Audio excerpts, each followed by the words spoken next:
Good evening, everybody, or good morning or good afternoon, depending on when you're watching and where you're watching from.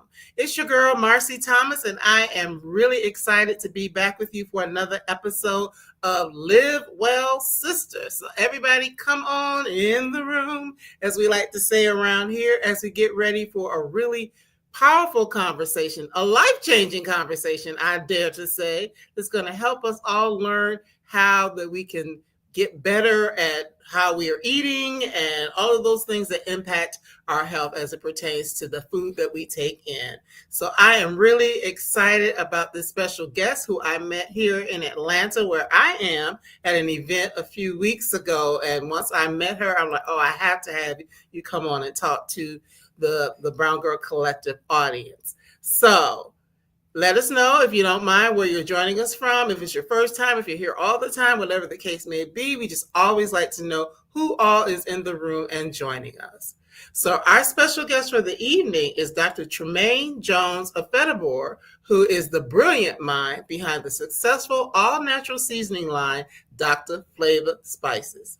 She is a woman on a mission to revolutionize the way we think about our health and food choices. She is a sought-after wellness expert known as Dr. FLAVA, the Wellness Foodie Pharmacist, who uses her passion for health and great-tasting foods to inspire and motivate others to make positive changes in their lives. She is a graduate of HBCU, Xavier University of Louisiana, where she earned her Doctor of Pharmacy degree in 2004. The devoted mother of two children and wife, she really believes in using an innovative approach to wellness to make healthy living accessible, delicious, and fun. And now I could read a whole lot more about her, but it's more important for us to bring her into the room. So get ready for the flavor in your mouth with Dr. FLAVA, the Wellness Foodie Pharmacist. Welcome on into the room. Thank you. Thank you so much. I'm so excited to be here. And likewise, of course, when we met, it was just instant, like, yes, we have to meet, we have to talk, we have to have this conversation of healing. So I hope everyone is ready. Get ready. Absolutely.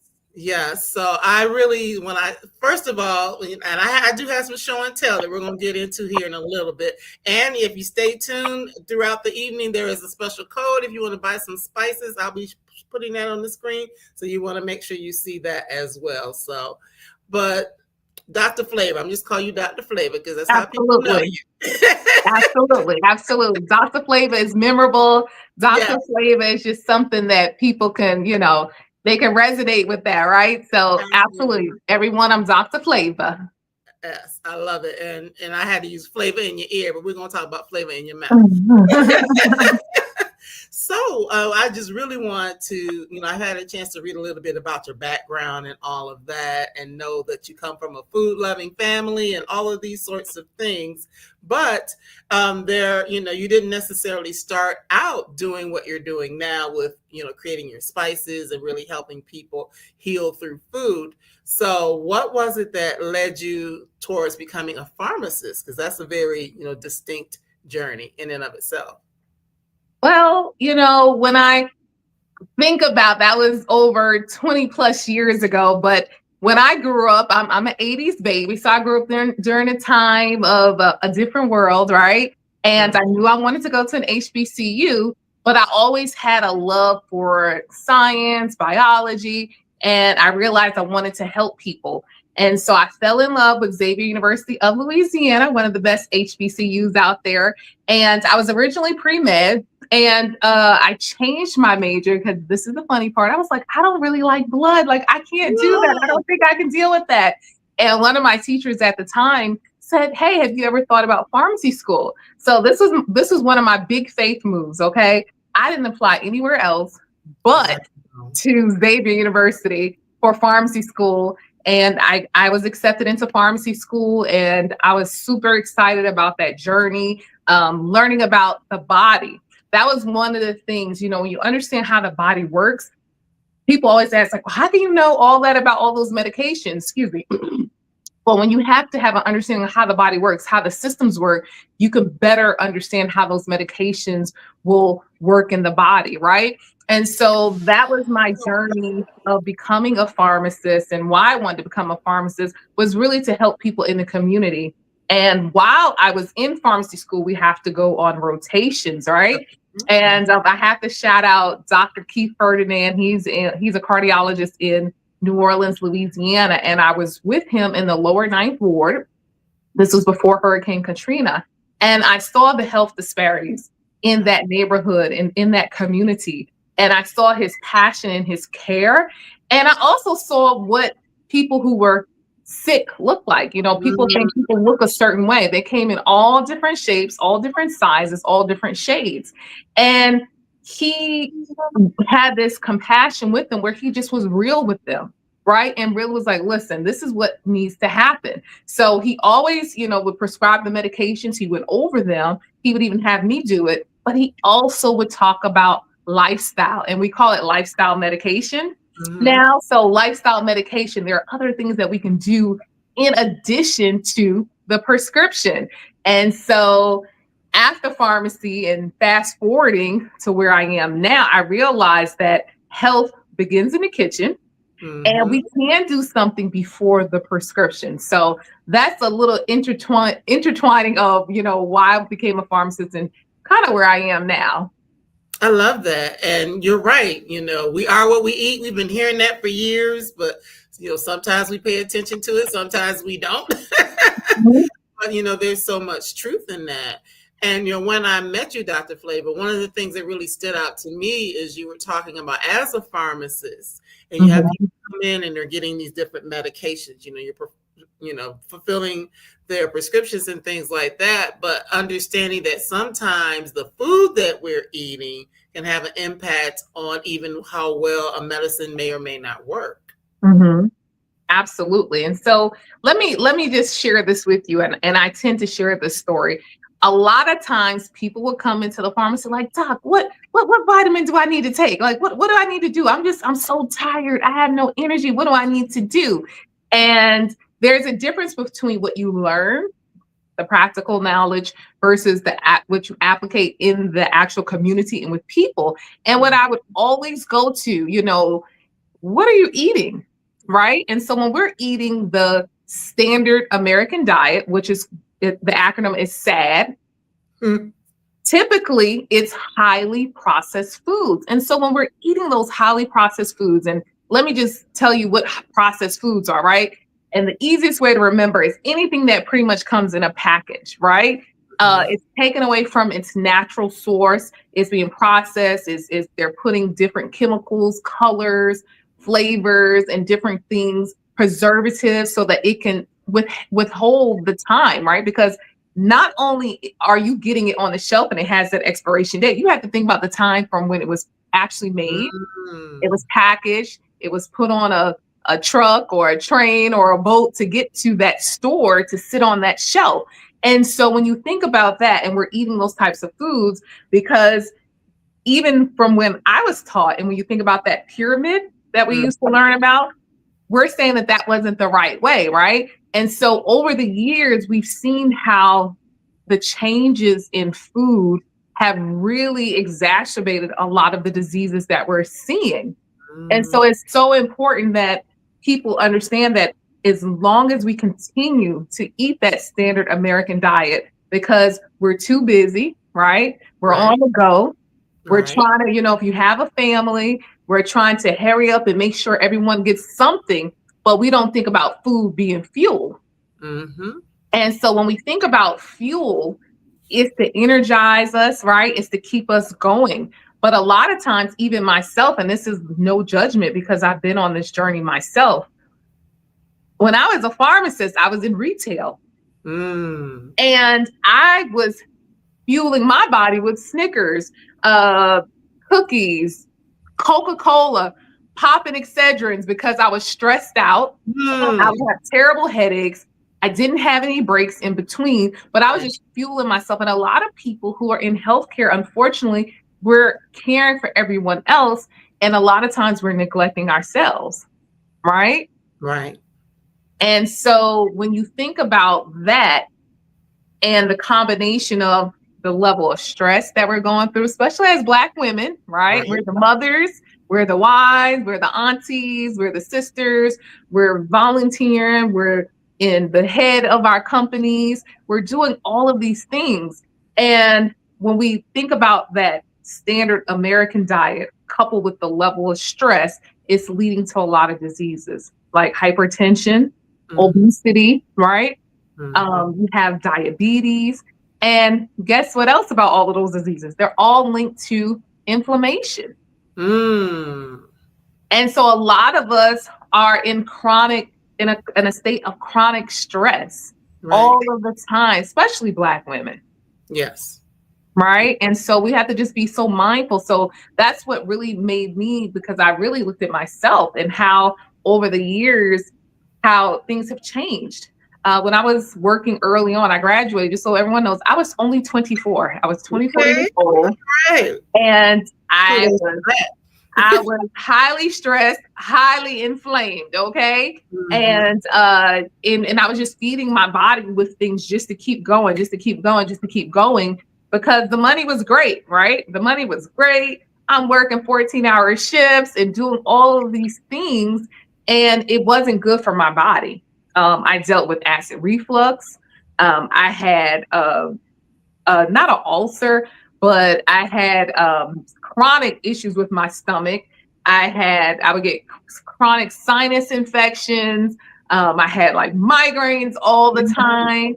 But a lot of that was because of the stress. It was because of the types of foods that I was eating. And so you can have a synergy or a synergistic effect that can be either something that's going to help your body, or it's going to either break your body down even more. And so because I saw that in myself, and I saw how over the years, changing some of the foods, movement, working on my mental well-being, all of those things have allowed me to live this more fulfilled, healthy, and whole life. And so I wanted to help more people with that. And that's why I always say health begins in the kitchen. Health begins in the kitchen. And I love that.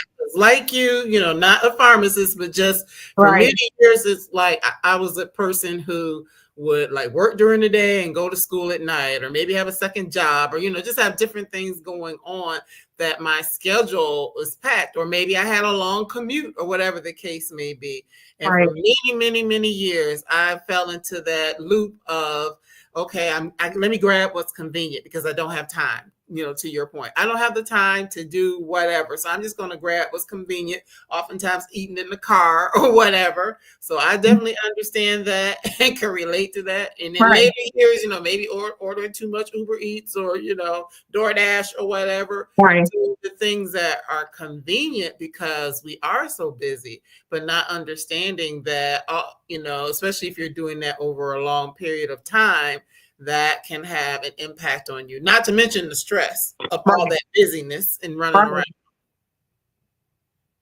around. Absolutely. And you know what, especially, and I love what the name of, you know, the Black Woman Collective, or the Black Girl Collective. The Black Girl Collective. Okay.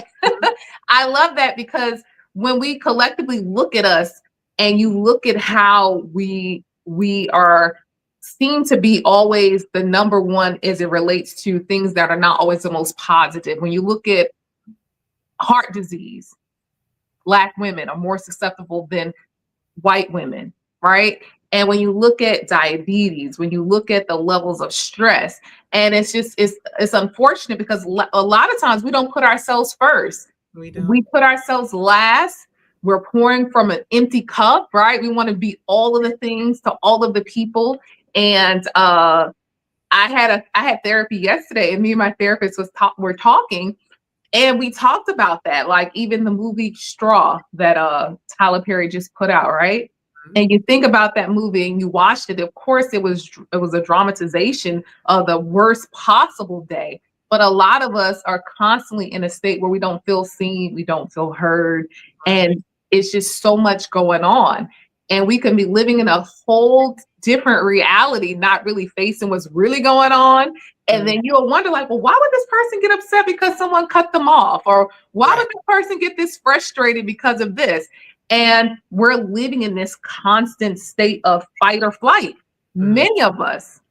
And when we're in that fight or flight, we have high levels of adrenaline, high levels of cortisol. So our stress levels are very, very high, and it can be very problematic. And when we look at things like high blood pressure, which they call the silent killer, because you don't typically feel it. You don't really know. Even high cholesterol, you typically don't feel those things, right? It's not like, oh, I have a headache, oh, my stomach hurts. And we have to just be more mindful of ourselves, our bodies, and realize that sometimes those little whispers are signals, right? Even if I'm getting frustrated really quickly, it's like, what's really going on? Am I tired? Maybe I'm just tired. You know, Yeah. I was gonna say, I heard Bishop Bronner say you need a snack and a nap, right? Come on now. A healthy snack though. Right. And so those little whispers are telling us like, hey girl, hey, you know, and then we're ignoring it. Hey girl, hey. And then what I want people to get from this is don't wait for it to be this huge diagnosis before we take the time to really tap in and try to do something. It's like, just get 1% better. You can get very overwhelmed right now. If you go on TikTok right now, Facebook, it's so much health information out there, and you'll be on the path doing this. And then something else comes up that looks shiny. And you're like, oh, I need to do this. And then something else shiny will come up. Oh, I need to add this. And what happens? You get overwhelmed. You go real strong. Boom, boom, boom. Yes.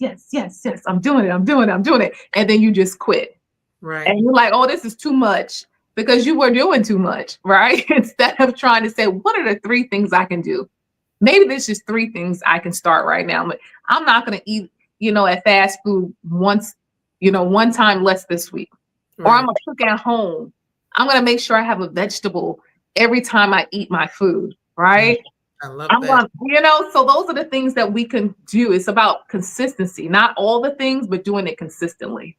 I love that. Not all the things all at once, because you are going to get discouraged. Because I'm going to raise both hands and my feet too. You can't see it. For being one of those people who are like, oh, this looks good. Let me try this.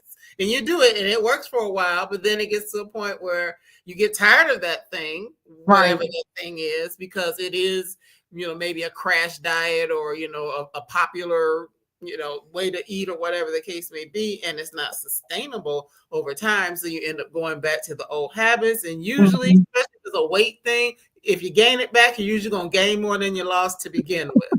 So how can we, start doing things to really have lifestyle habits, as you said, like with medication or just in general, better lifestyle habits that will allow us to get to a good space and be able to maintain it. So, but as you said, health begins in the kitchen. But you learned about cooking and really learned to enjoy food at a young age, watching your grandmother and your mother. Yes, absolutely. So as I talk more, you may hear an accent. So people are like, where are you from? New York? I'm like, I'm from New Jersey, but I'm a Southerner too, right? Because my family is from Wilmington, North Carolina, and I spent my summers in Wilmington. And, that was during a time where there was no, let's go to the jump park, let's go do this. You were at home with your grandparents and you did what your grandparents did, right? So that meant I learned how to grocery shop at an early age. We went to the grocery store. I learned how to write my little list, how to pick out produce and how to pick my meats and things of that nature. And I just always loved that she would use fresh things that she grew, things that other people may have bought to the house. And Wilmington is close to the water, so we ate a lot of fresh seafood. And so my palate was, from a young age, was used to eating like real food, right? Food that was grown, food that came out the ocean, you know what I mean? And it just had a different taste. And I would watch her and how she would prepare things. And she was real meticulous about things and how she prepared it. She would write down recipes and things like that. And she just cooked really, really well. And she did not, I grew up in a household, we did not use Lawry's. That's not what we used. My family, they used more fresh vegetables, herbs, and things of that nature. And I just remember how good the food was. And she how she took pride in it, right? And that's where that soul food comes from. You take pride in what you do. And then likewise, my mother, she was really known for her food and how it tastes and different things like that. And then of course, me and my sister were the latchkey kids. So when you came home, it's like, okay, I put something in the crock pot, heat it up, make some sides, right? So it started like that, make some sides. And then I'm like, Ma, show me how to do this. Show me how to do that. I learned how to make real gravy from scratch, Wow. I still can't do that. New Orleans, they call it a roux, right? With the flour, a little oil, and you do all those things. And when I went to college in New Orleans, that's a whole different, I feel like it's a whole different place, whole different culture. And I learned some different techniques while I was there, but I cooked all the time. High school, I was cooking. College, I cooked all the time. I just love to cook, and it's just something, and I actually do cooking classes and I teach youth how to cook healthier. So it started very early, and I just took those things that I loved and that New Orleans flavor, and I said, how can we use this and twist it and make it a little bit healthier, right? And so that's what I did over the years. Yes. And before you started the spice company, because we're going to talk about the spice part here in just a second, but you were actually a caterer first. So you started catering, and then tell us a little bit about that journey to cater and then to actually start the spice business. So the funny part, and my parents can never understand, I was trying to get out of pharmacy for a very long time. I think as soon as I started, I realized this is not what I signed up for. This is something different, right? And so I was always looking for something. And I said, you know what? I know how to cook. I can make money cooking. But this is while I was actually working as a pharmacist. And so I would do, and I told people, I don't do the pretty stuff. I just cook. And people love my cooking, so they would accept that. So I'm not coming set up, but I can cook you some trays of food, drop it off. And, and they were like, yes, that's fine. So I started doing that here and there. And then I said, hey, let me try meal prepping. So I meal prepped to the people who I knew needed the most. Pharmacists, busy people. Busy people, and they loved it. I would do like salmon, and I would do yellow rice, but I would use turmeric for color, and broccoli, mashed sweet potatoes, just like all of these great recipes. And I realized at that time that it took too much to season food, but everybody loved my food. And I was sitting in my kitchen, and my husband was there, and I said, husband, this is why people don't like to cook. This is just too much. And that's when Dr. FLAVA Spices was born, like literally from me doing something that I love, but it was like, this is too much for the average person to figure out, like, how do I make my food taste good, And that was in 2017. So I was doing some catering 2014 to 2017. I came back during COVID and did a little something, and then I phased out again, but here and there I'll cook different things if someone needs something. I love that. So like when you started thinking about spices and formulating spices and all that, it was from a space of seeing a need. Exactly. For people who may struggle with cooking. Because I always tell folks that, like, for example, if you talk about eating healthy, people think it's grass and they think it sticks, right? They think it's going to be nasty, and things like that. But it's all about, your flavor profiles, your flavor combinations, how you combine it, and then that seasoning. And we know we like seasoning. Absolutely. And it doesn't have to be salt. Exactly. It couldn't be salt, a whole bunch of salt. Right. Absolutely.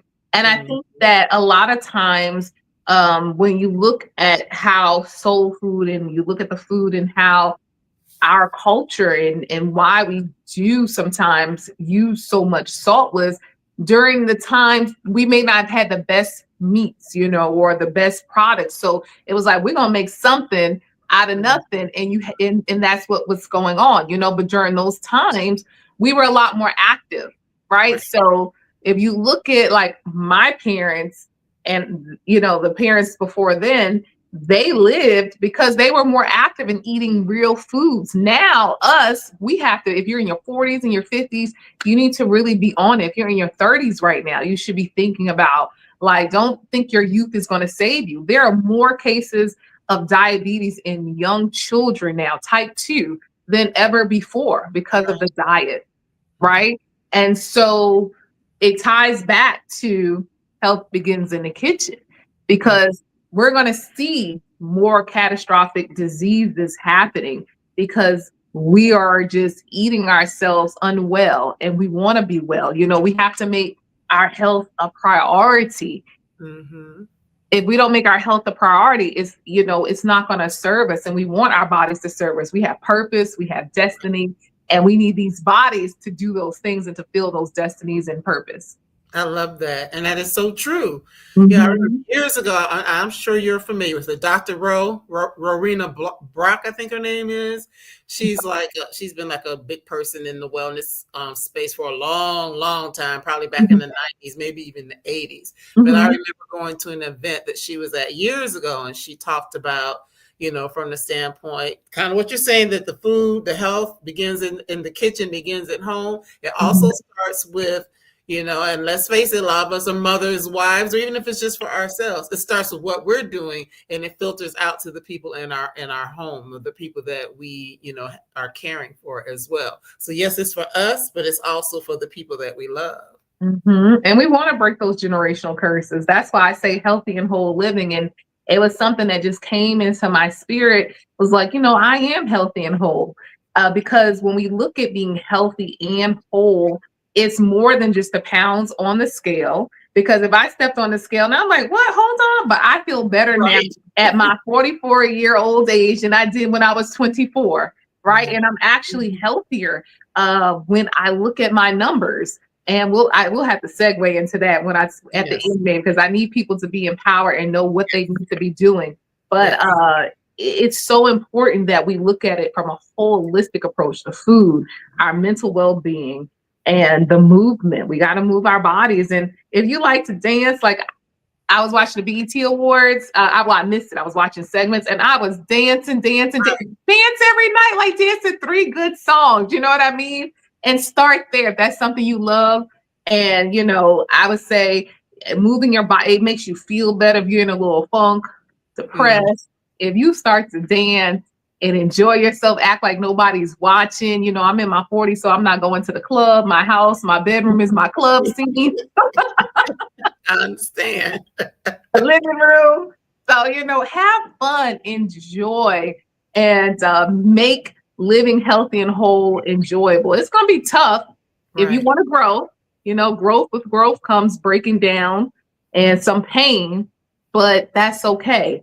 We have to sometimes, well, not sometimes, all the time, just for us to grow, we have to have an open mind to receive and be willing to deal with, you know, some of the pain that comes along with it, knowing that it's going to make us stronger in the long haul. Because I'd rather deal with the pain of that than the pain of having to get dialysis 3 times a week, 2 times a week, or the pain of, you know, having a leg amputated, or having the pain of, you know, you can't stand up straight. You have osteoporosis, or you have chronic pain. And so when you think about your quality of life, that is important. And that's important to me, especially as I'm aging gracefully now. I want to make sure that I'm still, you know, able to do the things that I love in 20 years.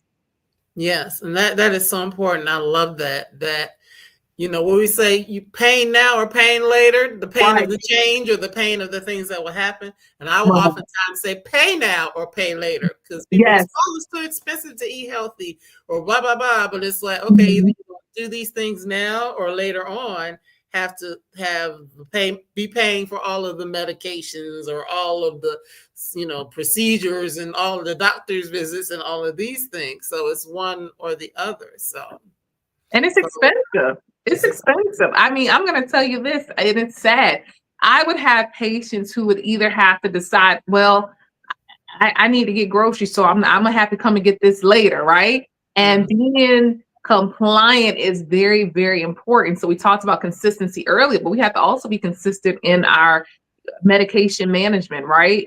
And a lot of times, because of the cost of the medications, people are making decisions. And especially, I can only imagine, now this was in the 2000s, you Right. know, and it's the teen 2000s. And I can only imagine today what that looks like.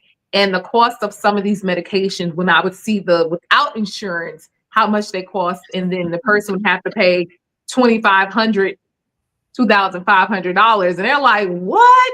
Oh my goodness!" And I'm like, "But the cost of the medication costs like $100,000, you know." And so it just depends on, you know, it just depends, and it's so important. What was that saying that lady said? And she said the cost of being poor is expensive, something to that nature. And that's so true, because when you don't have enough, you don't have the means, you're not in the vicinity of being taken care of. When you get to the point where you are, it's so expensive to where now you're making a decision of, well, I'll just deal with it. You know, some people walk around with gangrene and all kind of things just because they can't afford it, you know, and or their teeth. They can't afford to fix their teeth. And so there's so many things. If you don't have health insurance, you don't have the means, it does cost you more to be poor. Right. Mm-hmm. That's something. Well, I want to dive into some of the spices. And as promised, there is a code, so y'all can, check that out. Go get your spices. So I went ahead because I wanted to make sure I believe in show and tell. So I wanted to grab some of your spices, and what I purchased was the Kitchen Essentials 6-pack. So of course you sell things individually, and then you also have some that come in packs. So I got the biggest pack that you have. Yes, you do. So this first one is original everything seasoning, and y'all see that? That looks I have some too. Yes. Okay. So what would this obviously this is your first one, correct? So, well, yes, it's true. Yes. So original everything this is going to take over from my Lawry's people, my all-purpose natural seasoning. But the difference is I use smoked paprika. Now, a lot of people don't, because smoked paprika is more expensive, right? And so for me, when I was looking at my blends, and just so everyone knows, I created all these formulas. God downloaded these formulas to me, and I have created each and every one of them. And when I was thinking about flavor profile, so this has some smoked paprika, it has rosemary, it has thyme, a little hint of lemon. I use sea salt, but it's only 90 milligrams of sodium. And I always like to compare. So when you look at something like a Tony's or a Lawry's, that's 350 milligrams of sodium. This is 90, right?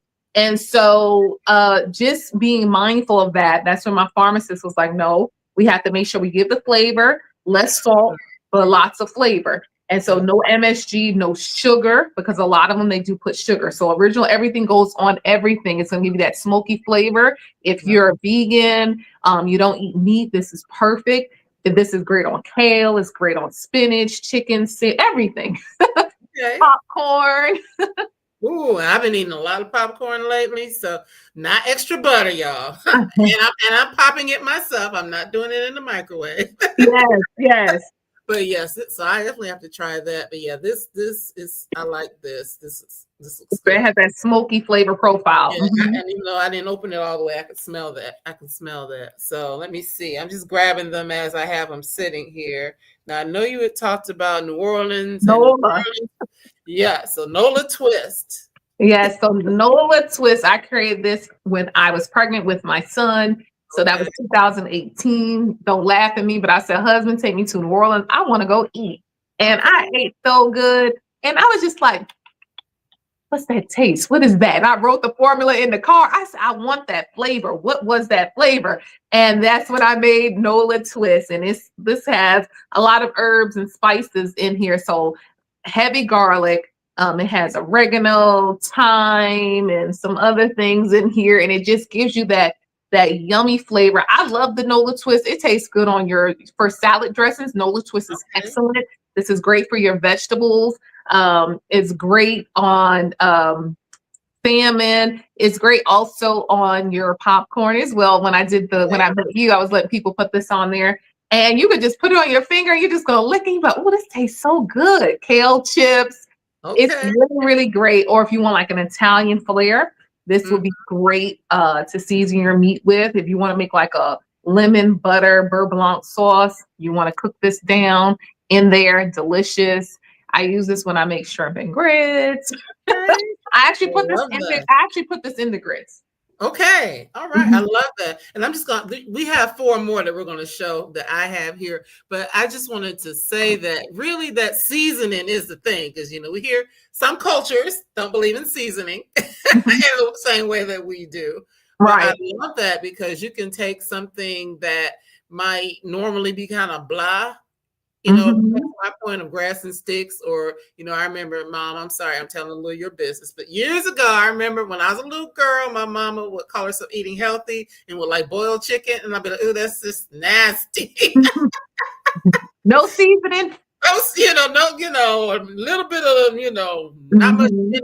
Like, oh, that's so nasty. But you could do something that's equally as healthy and actually put some seasoning on it where it actually is palatable. And, to the earlier point, it can be something that's sustainable, that you don't get bored with this nasty chicken that doesn't have any. Right. Yes, absolutely. And that's the thing. I always say, no bland food against me shall prosper. No bland food. No bland food. Absolutely not. Staying in New Orleans or in Louisiana, we also have a Creole Delight. Yes. So the Creole Delight, I love it's not too spicy at all. I tell people when they're like, oh, is it going to be spicy? I said, it's not even hot sauce spicy. But I love this Creole Delight. This is really good. I like to flavor layer, I call this. I like to mix it with original everything. But Creole Delight also is great for chicken, seafood, vegetables. All of my spices, you can just shake and eat them raw. And like if you want to eat it on vegetables or things like that, especially, if you want to eat something crunchy, you don't want chips. Great, delicious. All right. Boiled egg, delish. Creole Delight. Tuna fish. Great. I love that. And as we already have said, all natural, no MSG, sugar-free. You make these in small batches. So they're sitting around for years and years, and then you decide to ship them out. Exactly. So also a little bit of Louisiana and some Atlanta, the Creole lemon pepper. And we know we love our lemon pepper wings here in Atlanta.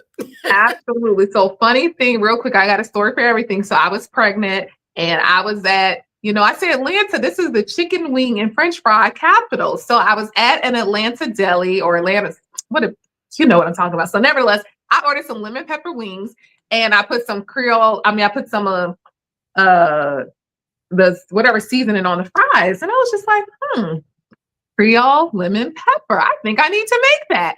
And so that's how it took me a long time to formulate this one. This one is great. It's delicious. And I used turmeric for the color. A lot of times the lemon peppers that are out typically have yellow dye number 5, which is toxic and not good at all. It usually has a lot of sodium and MSG. So this one has paprika and the turmeric that gives it the color.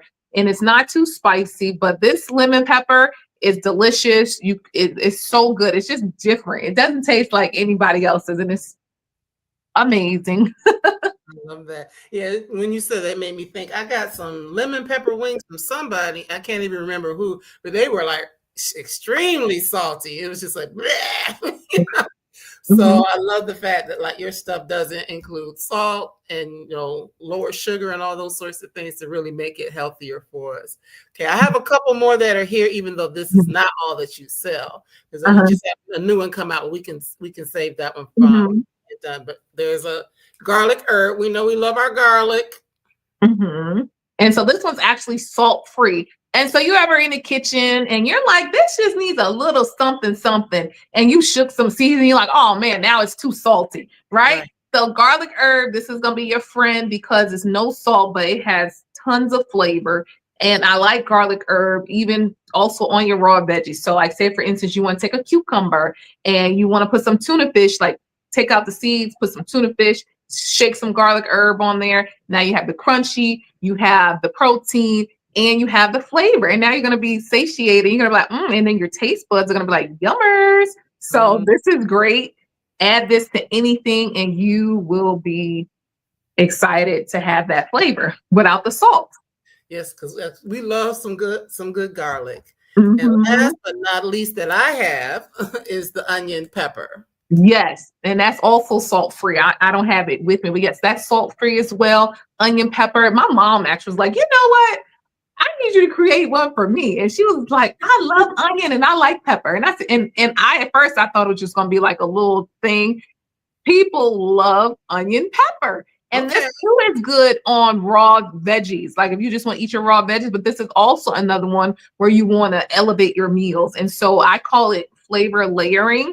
And flavor layering method is pretty much where you combine multiple different ones together to create different profiles. So typically I will give that to people when they purchase their food so they'll know like how to mix them together. And Mm, the thing is, you don't you can mix any of my spices together and it'll taste really, really good. Now, don't overshake it because it can get too salty, even though it's a lower sodium. Anytime you shake too much of anything, but that's why I like to mix the no salt with the ones with the salt.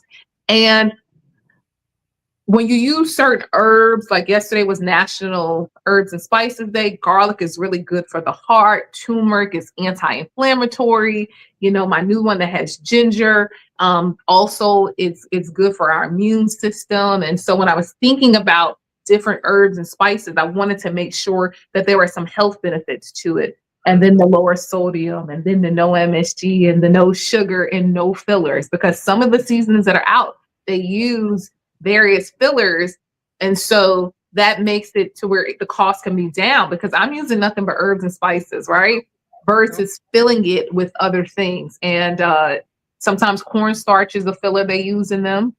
mm-hmm. They'll add sugar, and the MSG is going to help to enhance flavor, so you don't have to use real flavoring. So that's important. That was very important to me, and so I will stick by that because I want to help our community and I want to promote health and wellness and flavor. And so that's why Dr. Flavor Spices, I've been around for 8 years I and love I'm super grateful, right? A lot of businesses don't stand the test of time over 5 years, 8 years, going on 9. Thank you, Jesus. Yes, that's a blessing, and I just have to throw this out there because I know a lot of people love this lady, some don't, but a lot of people do. You actually received a Bay Good grant several years ago, so Beyonce.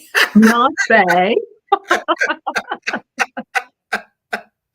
So believes in your product and help to support you in your business journey and things like that. So I think that that's pretty good because of course that helps to elevate. It's not so much that it's her in as much as because it's her, it helps to Mhm. elevate the things that you're doing and make more people aware.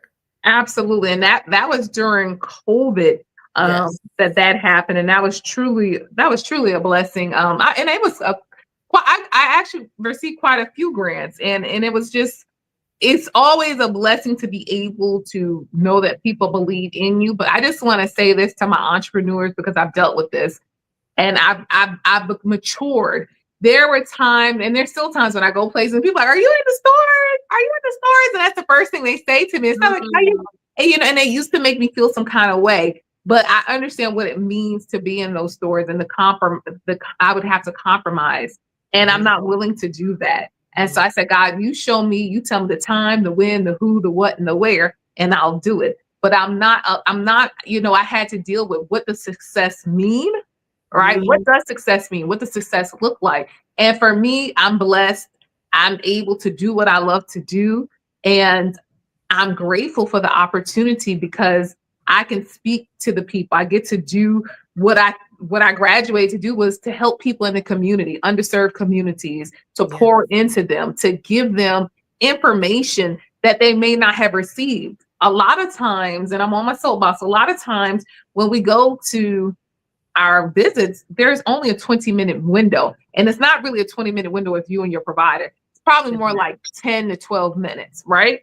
And so during that time, you may feel intimidated. You may not be sure what to ask. You feel rushed. You're overwhelmed. You don't even know what just happened. You're like, what just happened now? And then you're walking away with papers and you're trying to figure out, and then you don't even know what happened.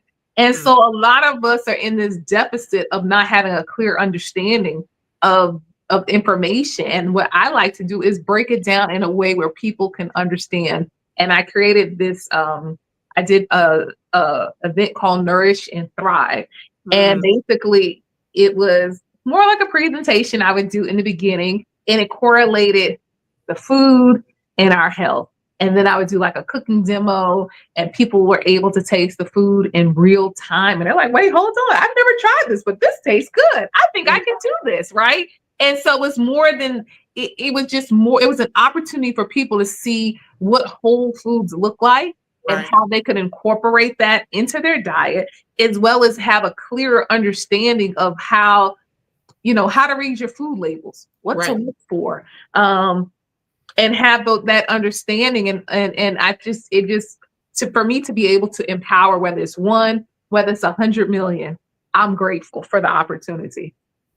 Yes, and I love that you said, and I mean, this is, again, nothing against anyone who does go a different route, but I love that your mission, your vision, your journey, your ministry is to keep it in-house so you can have control of what you're able to tell people and what you're able to sell. And you can do your small batches, and you know, if it means sometimes you gotta wait, you might have to wait, but at least you know that the quality of your product is consistent and it's in alignment with what you want it to be. So I love that. Absolutely. I think that's a powerful space to be in. So I love that. And no problem with a soapbox, because sometimes we need people to get on to speak the truth.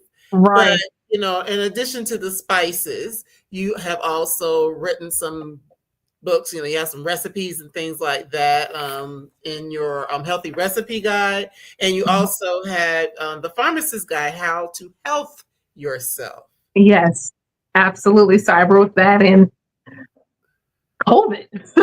But it was before we knew COVID. This is before we knew. It was like the end of 2019 going into 2020. And I was like, you have to get this done. You have to do this. And it was like December 31st. And I was like, I am going to do this and finish this book.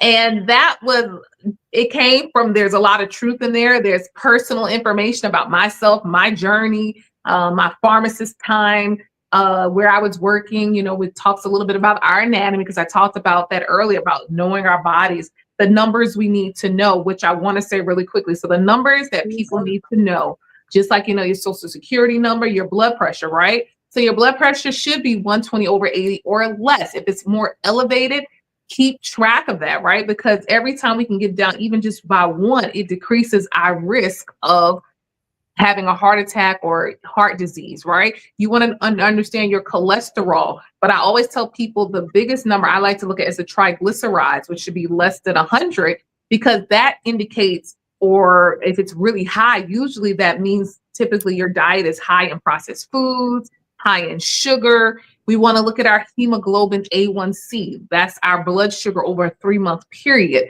That'll let us know, is our insulin working properly? And a lot of us are insulin resistant, including myself. And there are things that I've had to do over the years, right? And then I always tell people to look at your vitamin D levels. You want it to be at an optimal level. Mine was in range, but it wasn't optimal. It was in the 20s, and now it's up to 50. And so I'm trying to get it, it's between 50 and 70 is great. You know, so you want to look at that number and advocate. Know how to speak up for yourself. If you have a question, write down your top 3 things, right? Keep a journal, or if you don't do a journal, speak to your phone, you know, keep notes on your phone, because maybe you don't want to write it in a journal. And we have to know those numbers, and being self-aware and getting an understanding without going down the rabbit hole, because you can get a lot of information. And so I want people to be empowered and know that prevention is key. Know your numbers and get that, we call it a baseline. So if you've never had those labs done before, you can typically get that done when you make your annual visit. So please make your annual visits. That's typically covered, because that's prevention, right? And get those labs done, and make sure you have an understanding and you ask them to go over it with you. Or we're in a stage now, we have Chat GPT. Put it in there and say, hey, these are my numbers. What's the optimal number, and how can I improve this maybe by 1%? Right? Because it's not always getting to the exact number, but if you're going down versus going up, we're going in the right direction. That's good stuff. That is very good information, for us to know how to take care of ourselves. Because this show is called Live Well, Sisters. So we're trying to live well, sisters, and the brothers that occasionally watch as well. We're trying to live well, and the ways that we keep track of our information. The ways that we are able to advocate for ourselves, the way that we are able to help our health start in the kitchen with what we're eating and how we're cooking and preparing our foods and things like that. And using things like Dr. FLAVA Spices that don't have all of the stuff that you might get in other spaces. Those things like that are a part of that journey. So, well, I guess my question to you is, I know you mentioned at one point when you were doing meal prep, you were helping people who have these busy schedules and busy lives. So are there any suggestions that you might have for people who find themselves in that situation that they need to just start preparing more food at home, just period? Absolutely. So let me tell you, I call it the remix. You can pick 2 proteins. So I'll just use like chicken and salmon, right? Very easy to cook. Shake some Dr. FLAVA Spices on there, but I would season up my food differently so that I can have different flavor profiles. So maybe you're going to eat the salmon with a salad. So that's one of your meals. And then for breakfast, maybe you're going to take a piece of that salmon and put some avocado and an egg and put it on a wrap. That could be one of your meals, right? Same salmon. Then for dinner, maybe you want to eat the salmon with a sweet potato and some broccoli. I always try to tell people, cook simple, but create different flavor profiles. Or you can mix it up in that one day and have the chicken in the morning, or maybe no chicken in the morning, and have chicken at lunch and then salmon at dinner. So I would say focus on 2 proteins, 2 complex carbs. That could be brown rice, that can be quinoa, that can be a sweet potato, or it could be white rice. It's just more of the portion sizes. And then find a green leafy vegetable and just remix, rotate. You can do tuna, you can do beans, you can do different substitutes for meat if you're vegan and things of that nature, and just keep rotating them. Because some people say, oh, I can't eat the same thing. But I'm like, y'all can go and eat the same thing out in the street, so we can do the same thing at home, just continuously rotate it. Now, if you love to cook that way, go for it. But to start basic protein, complex carb, vegetable. And I like to eat a salad because that's just easy for me to get a lot of my vegetables in for the day. And typically when you eat a salad, you're eating probably like 3 servings. So that's a great option. And then if you want to throw a smoothie in there, you can do that too. I love that because I am a salad girl. I'm always like, what you eating, a salad? But to your point, different types of salad. It's not the same thing all of the time, and it does give me a chance to taste different things and not get bored with it, because I think that a lot of people are a creature of habit, and they have the same fried chicken, mashed potatoes, and corn, and they eat that every week, or the same spaghetti or the same whatever. But even sometimes if it's the same items, switching up the flavor profile will help you keep you from getting bored with it. Absolutely. And I love switching up my profiles and taking the same thing. Like if you have ground meat, maybe some of the meat will be for tacos, some may be for spaghetti with spaghetti squash. There are different things that we can do to change the flavor profile. Add a little sesame oil. Now it's the Asian flair, right? And so we can do so many different things. I call it the remix. And I love it because that keeps us in a state of changing things for our flavor profiles. I love that. And not getting bored. Yes. And for the person who finds it difficult to eat, quote unquote, healthy, what would you say? So we said this earlier, you pay now or you pay later, right? And it's not more, it doesn't cost more. I always tell people, shop for what's on sale. Don't get so fixated, like I have to have this. I'm like, oh, it's going to be on sale probably next week. So we'll switch it up and do this type of thing, right? So look for things that are on sale. Buy frozen vegetables, because that way, if you don't eat it, at least it's frozen and you don't have to worry about it perishing, and things of that nature. If you're able to buy in bulk, do that. They have other stores where things are at a lower cost. So I would do that. And don't buy as much, right? Maybe buy a little bit at a time so that way that you can see the value of your money. And I would say start there. Those are some of the easiest ways for people to get started. Frozen, purchase what's on sale, buy in bulk if you do have membership cards, and start there. And there's no perfect time, right? The perfect time is now. And when we create that habit, it's by doing things consistently, and that'll make it sustainable. We're all about prevention. And I hope that you feel empowered now that you're going to do something for yourself. This is the best form of self-care, when we take care of ourselves and put our health as a priority, because it's going to serve us through our life, and it's going to serve us to fulfill our purpose. And so I hope that you know that you can live healthy and whole. I love that. I love that. I have to bring this up because I saw this now in my packet with my lovely 6 spices. You have like a recipe, and there's one that's for roasted sweet potato, another for air fryer salmon. You were talking about that salmon. An air fryer makes it easy. Yes. And I love this, a sweet citrus, cranberry, walnut, kale salad. Now, some people are like, that's a whole lot, but I'm the kind of person who likes a salad with like 5 or 6 things in it. So that's right up my alley. And then you talk about like what a serving of grains look like and things like that. But one of the things on the back, you also provide like a grocery list. Y'all really can't see that because of the lighting. And you have like what some of the vegetables are, like lean proteins, fish and seafood, fresh herbs, complex carbs, healthy fats and oils, some of the sauces, what we should be drinking. And then you list out the fruits: low sugar, moderate sugar, high sugar. And I brought this up before we came on, watermelon with high sugar. And I never thought of that, because people talk about watermelon because of the water content in watermelon, but I didn't realize it was also high in sugar.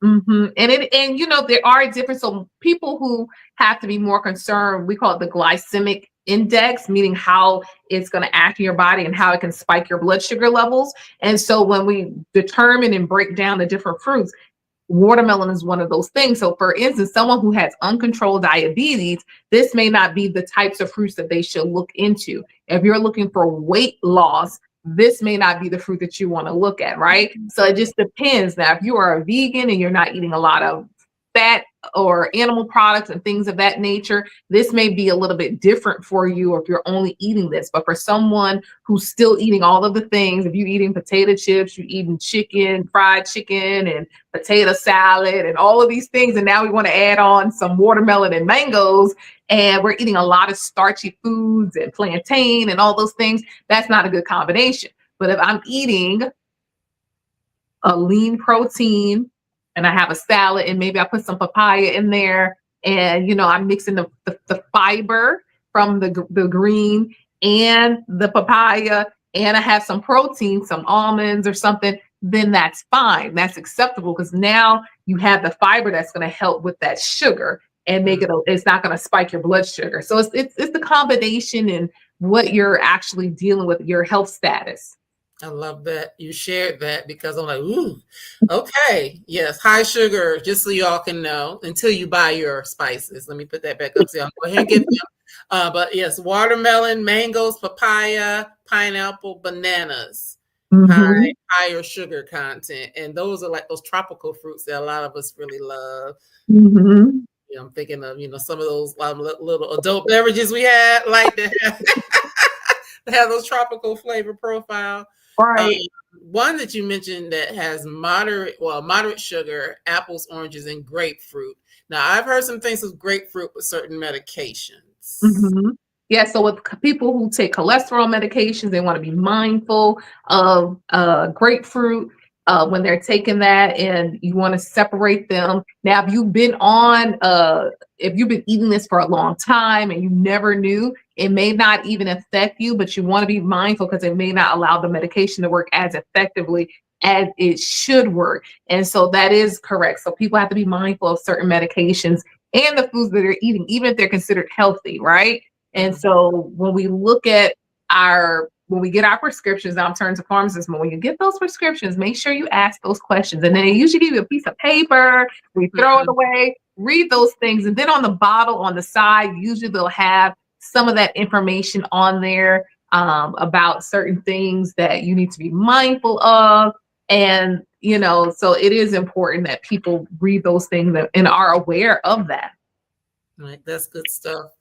Because a lot of times people don't know, and then they wonder why something's not working or is making them sick or whatever the case may be.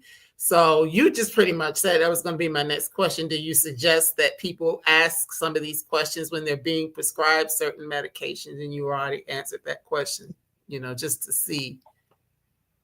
Absolutely. And I think that what we tend to do, and this, we would have to talk again, this would be my whole other talk on medication management and that whole piece of it. We're playing for it. Come on back. But there's a lot that needs to happen. Don't just let someone write your prescription and you just like, okay, and walk away and you don't know what just happened. So we definitely will have to come back for that. We'll come back for that. I love that. Well, Dr. Flava, I am so glad. Believe it or not, our time is up. We actually went over by a couple of minutes. Can you believe that? I know. It went by really fast. This was really great and important. And when I posted and said this was a life-changing conversation, it really is. It's not just words. It really is, because if anybody takes anything away from it, yes, we want to get these nice, good spices and all of that, and putting that up there again for you. I appreciate that. But just the information contained within this conversation to help us really think about, some of these things, what we're eating, how can we prepare, how can we switch things up? So, if you just love chicken and you don't want nothing else, that's fine. But how can you mix it up so it's not the same thing all of the time? So thank you so much for sharing your wealth of knowledge with us. This has been a lot of fun. And as y'all who are watching in, real time or whenever you choose to watch, we will bring Dr. Flava back so we can talk about some more things, because she's got a wealth of knowledge to share with us. So I'll put that code up there one more time so you can go ahead and check things out. And I needed to follow me too, guys, because I've been really bad. So make sure you follow me at Dr. Flava PharmD, TikTok, Instagram, Facebook, YouTube, and buy some spices. And I hope that you guys felt that it's more to me than just the spices, right? I really want people to help themselves, and it does start in the kitchen. And so my prayer is that you know that you are healthy and whole. You can do this. We're going to start today. Don't quit. If you fall off, get right back up again. Like Donnie McClurkin said, get back up again, right? So get back up. And if you got to keep getting back up, I'd rather you keep getting back up and trying rather than allowing yourself to be susceptible to something decreasing your quality of life. And so I hope that you will grab some spices and that you would connect with me online. Yes, and I didn't get the TikTok on there, but it's the same. All those places have Facebook, Instagram, Threads, of course, the website. I will throw that up again so you can get the spices and just to learn more about the work that Dr. Flava is doing. So thank you, everyone. Someone just popped in, said they missed it, but you know what? It's going to be available for you to go ahead and watch again immediately. So no worries. You can go back and catch everything from the beginning. And I also would suggest people to share it out with your loved ones so that they can just learn some things, about their health and their well-being and, get their spices, all that good stuff. But just to get the information, because it is important information. And the things that we've learned tonight can be some of the things that give us more years. Right. Absolutely. Give us more years, and healthy years, not just years where we're, crunched up and can't do anything, but some years where we're still vibrant and able to really, walk in our purpose and do those things. So thank you so much to everyone for being here. Dr. Flava, I'm going to let you grab some water, and I'm just going to take 2 seconds and I'll be back with you. I just want to say good night to everyone. So I'll see you. Thank you. Thank you. Thank you. All right. That was such a great conversation. Thank you all for being here. I appreciate you as always.